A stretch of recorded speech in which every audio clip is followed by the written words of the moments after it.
अपन पढ़ेंगे पृष्ठीय रसायन। जैसा नाम से लग रहा है पृष्ठीय रसायन, पृष्ठीय यानी कि पृष्ठ, पृष्ठ किसका होता है? ठोसों और द्रवों का। ठोस और द्रवों की पृष्ठीय सतह का अध्ययन करना, यानी कि हम इसे परिभाषित कर सकते हैं कि रसायन विज्ञान की वो शाखा जिसके अंतर्गत ठोसों और द्रवों की पृष्ठीय सतह का अध्ययन किया जाता है, पृष्ठीय रसायन कहलाती है। इस पृष्ठीय रसायन में सबसे पहला पॉइंट हमें मालूम होना चाहिए कि पृष्ठ किसे कहते हैं। पृष्ठ अपने में आगे पदार्थ की तीन प्रवस्था होती है, ठोस, द्रव और गैस। पृष्ठ क्या होगा? जैसे मान लीजिए ये एक ठोस पदार्थ है, ये कोई ठोस है, तो इसमें ये ठोस के अवयवी कण है, ये इसका पृष्ठ है, ये इसका पृष्ठ, ये इसका पृष्ठ, ये इसका पृष्ठ क्यों कहलाएगा? तो ये ठोस, ये तो प्रवस्था हो गई इसकी भाई ठोस, ये पृष्ठ और ये ऊपर इसके है गैसीय पदार्थ। कौन सा पदार्थ है? गैसीय पदार्थ। तो ये ठोस और ये गैस, ये पृष्ठ क्यों कहलाया? ये भी पृष्ठ क्यों कहलाया? ये भी पृष्ठ क्यों कहलाया?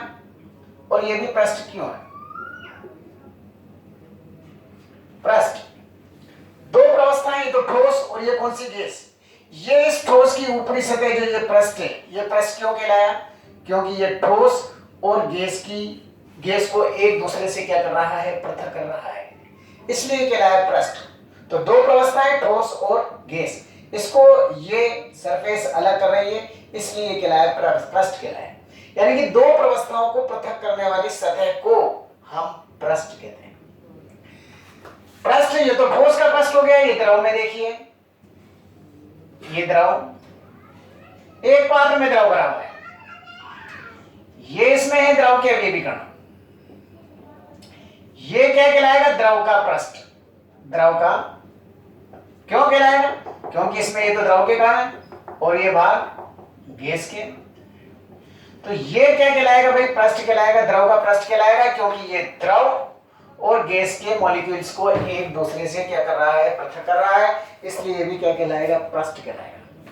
यानी कि दो प्रवस्थाओं को पृथक करने वाली सतह को देखो, ये ठोस और गैस, यहां द्रव व गैस। अब पृष्ठ, ठोस और गैस, इसको दो प्रवस्थाओं को पृथक करने वाली सतह को हम पृष्ठ कहते हैं, और पृष्ठ को हम ये स्लैश या हाइफन लगाकर प्रदर्शित करते हैं। इस पृष्ठीय रसायन के अंतर्गत हम तीन परिघटनाओं का अध्ययन करेंगे। नंबर 1 अधिशोषण, नंबर 2 उत्प्रेरक या उत्प्रेरण, और नंबर 3 कोलाइड्स। सबसे पहले हम बात करें अधिशोषण। क्या होता है? अधिशोषण को समझने के लिए, इसकी परिभाषा को समझने के लिए हम छोटा सा डायग्राम बनाते हैं। हमने एक चारकोल का टुकड़ा लिया, सक्रिय चारकोल,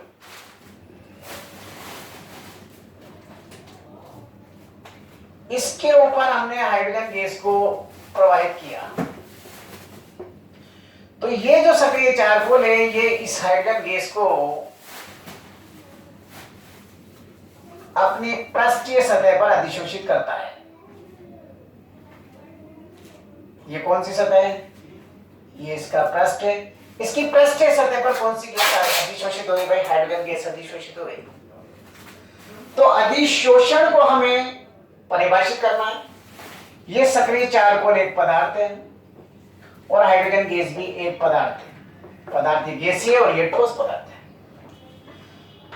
तो अधिशोषण हम किसे कहेंगे? इसको देखो, कई परिभाषाएं अपन बना सकते हैं, इसको रटने की जरूरत नहीं है। देखिए, हम ये भी कह सकते हैं जब किसी एक पदार्थ द्वारा किसी दूसरे पदार्थ को केवल सतह पर ग्रहण किया जाता है तो इसे अधिशोषण कहते हैं। दूसरी परिभाषा हम कह सकते हैं किसी ठोस या द्रव की पृष्ठीय सतह पर किसी पदार्थ के अणुओं को आकर्षित करके अपनी पृष्ठीय सतह पर ग्रहण करना अधिशोषण कहलाता है। हम यह भी कह सकते हैं किसी ठोस या द्रव की पृष्ठीय सतह पर किसी परमाणु, अणु या आयनिक स्पीशीज को आकर्षित करके अपनी पृष्ठीय सतह पर ग्रहण करने की प्रवृत्ति को हम क्या कहते हैं? अधिशोषण कहते हैं। हम इसे यह भी कह सकते हैं कि किसी ठोस या द्रव की पृष्ठीय सतह पर आणविक सांद्रता का आंतरिक भाग की अपेक्षा अधिक होना अधिशोषण कहलाता है। जैसे हम सक्रिय चारकोल पर यदि हाइड्रोजन गैस को प्रोवाइड करें तो यह सक्रिय चारकोल इस हाइड्रोजन गैस को केवल अपनी पृष्ठीय सतह पर ही अधिशोषित करता है। या टंगस्टन पर ऑक्सीजन का अधिशोषण भी क्या कहलाता है भाई? पृष्ठीय सतह पर ग्रहण करना भी क्या कहलाता है? अधिशोषण कहलाता है। हम अधिशोषण के लिए दो पदार्थों की आवश्यकता होती है। एक तो हुआ अधिशोषक, एक हुआ अधिशोष्य। तो हमें यहां यह सक्रिय चारकोल तो क्या हो जाएगा? अधिशोषक, और हाइड्रोजन गैस क्या हो जाएगी? अधिशोष्य। तो इसका मतलब यहां दो वर्ड अधिशोषक और अधिशोष्य हमें समझना जरूरी है कि अधिशोषक क्या होता है और अधिशोष्य क्या होता है। इससे एक और नई परिभाषा बन जाएगी। हम यह भी कह सकते हैं किसी अधिशोषक की पृष्ठीय सतह पर किसी अधिशोष्य को आकर्षित करके अपनी पृष्ठीय सतह पर ग्रहण करने की प्रक्रिया को अधिशोषण कहते हैं। अधिशोषण में दो वर्ड, एक तो अधिशोषक और एक अधिशोष्य। यहां इस बात को समझना जरूरी है। अधिशोषक क्या होगा भाई? ऐसे ठोस अथवा द्रव पदार्थ जिनकी पृष्ठीय सतह पर अधिशोष्य एकत्रित होते हैं क्या कहलाता है भाई? अधिशोषक। जैसे सक्रिय चारकोल, एनिमल चारकोल, नारियल चारकोल, फुलर मिट्टी, सिलिका जेल, एल्युमिनियम जेल, निकल, प्लेटिनम, ये सारे अधिशोषक पदार्थ हैं। इनकी पृष्ठीय सतह पर कोई अधिशोषित होते हैं। तो ये क्या कहलाएगा? सक्रिय चारकोल अधिशोषक। ये सक्रिय चारकोल है और ये थी हाइड्रोजन गैस, ये क्या कहलाएगी? अधिशोष्य कहलाएगी। तो अधिशोषक क्या हुआ? ऐसे ठोस अथवा द्रव पदार्थ जिनकी पृष्ठीय सतह पर अधिशोष्य एकत्रित होते हैं अधिशोषक कहलाते हैं। अधिशोष्य ऐसे पदार्थ जो अधिशोषक की पृष्ठीय सतह पर अधिशोषित होते हैं, जो अधिशोषक की पृष्ठीय सतह पर अधिशोषित होते हैं, वो क्या कहलाते हैं भाई? अधिशोष्य कहलाते हैं। जैसे यहां सक्रिय चारकोल तो अधिशोषक हो गया और हाइड्रोजन गैस जो है वो अधिशोष्य कहलाती है। सवाल ये उठता है कि जो अधिशोषण है ये पृष्ठीय सतह पर ही क्यों होता है? अधिशोषण पृष्ठीय सतह पर क्यों होता है, इस बात को समझना जरूरी है। यानी कि अधिशोषण एक सतही प्रक्रम है और ये ठोसों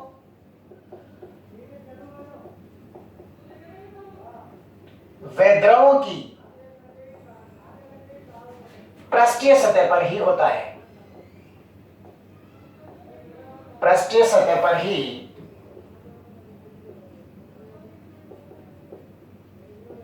होता है। अधिशोषण एक सतही प्रक्रम है और ये ठोसों और द्रवों की पृष्ठीय सतह पर ही होता है।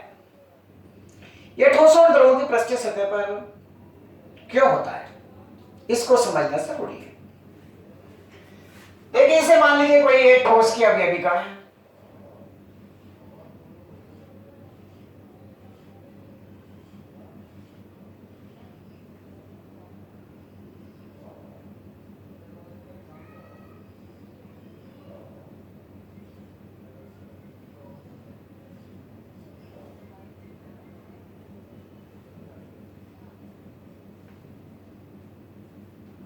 ये ठोस पदार्थ,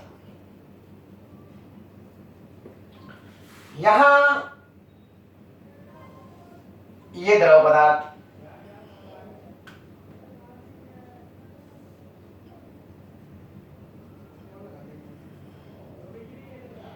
ये द्रव का पृष्ठ है,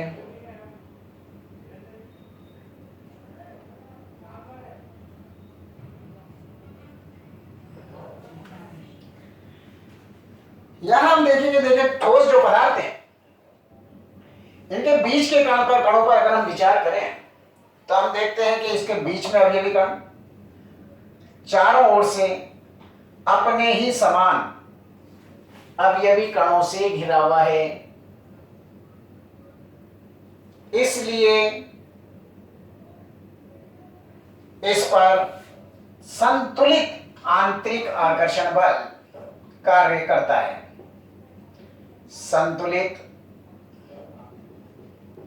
आंतरिक आकर्षण बल कार्य कर रहा है।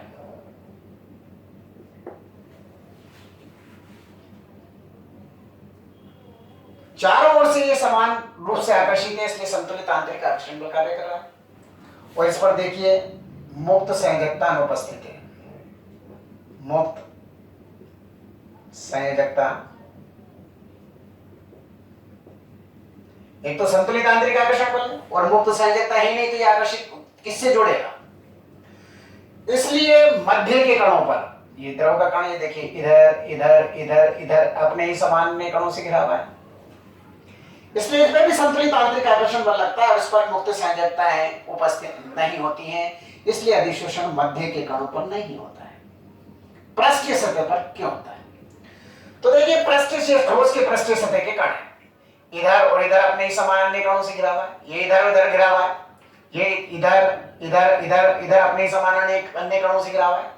लेकिन पृष्ठीय सतह के जो कण हैं, ये पृष्ठीय सतह के कण जो है अपने ही समान अन्य अवयवी कणों से घिरे हुए नहीं है, इसलिए इन पर ये मुक्त संयोजकताएं उपस्थित होती हैं। क्या होती हैं? मुक्त संयोजकताएं उपस्थित। ठीक, इसमें भी देखें, ये द्रव में जो ये अवयवी कण है, ये इधर इधर इधर अपने ही समान अवयवी कणों से घिरे हुए हैं, लेकिन पृष्ठीय सतह के कणों पर भी मुक्त संयोजकताएं उपस्थित है, क्योंकि ये अपने ही समान अन्य कणों से घिरे हुए नहीं है। दूसरी बात, पृष्ठीय सतह के जो कण है इधर इधर और इधर एक आकर्षण बल महसूस करते हैं, लेकिन ऊपर अपने ही समान अन्य कणों से घिरे हुए नहीं होने के कारण इनमें असंतुलित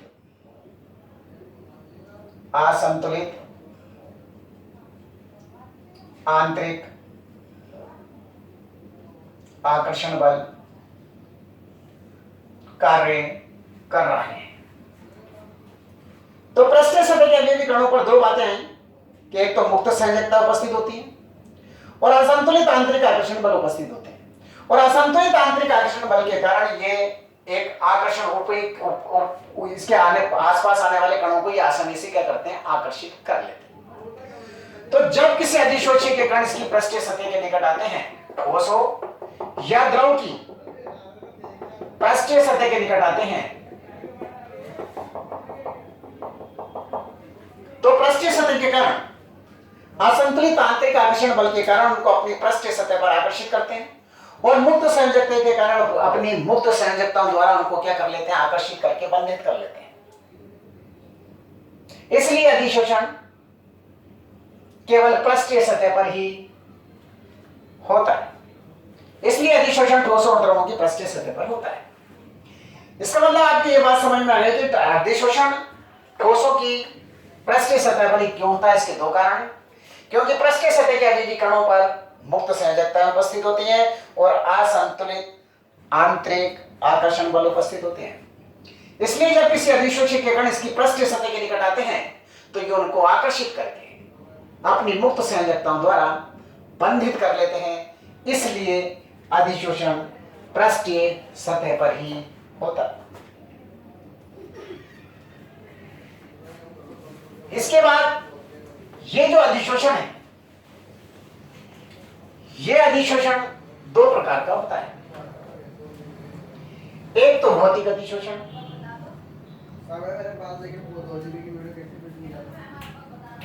और एक रासायनिक अधिशोषण। भौतिक अधिशोषण और दूसरा रासायनिक अधिशोषण।